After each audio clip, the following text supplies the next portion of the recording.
আপনার ধ্বংসের কারণ হতে পারে রমজান মাস, কিংবা কারো জন্য হতে পারে ক্ষমা পাওয়ার এক বিশাল সুযোগ।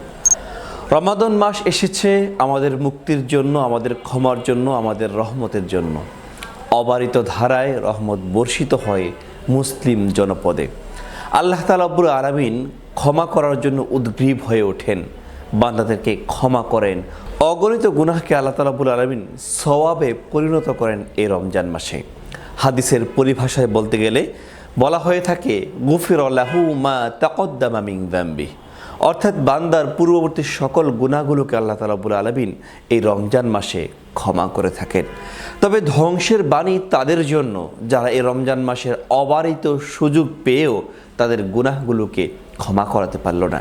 একবার নবী করিম সাল্লাল্লাহু আলাইহি সাল্লাম মিম্বারে উঠছিলেন। প্রথম সিঁড়িতে পা রেখে আমিন বললেন, দ্বিতীয় সিঁড়িতে পা রেখে আমিন বললেন, তৃতীয় সিঁড়িতেও পা রেখে তিনি আমিন পড়লেন।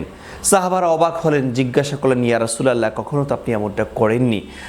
আল্লাহ রাসূল সাল্লাল্লাহু আলাইহি সাল্লাম জবাব দিলেন, জিবরাইল আলাইহিস সালাম 3টি দোয়া করেছেন, তার দোয়াতে সম্মত হয়ে আমিও আমিন পড়েছি।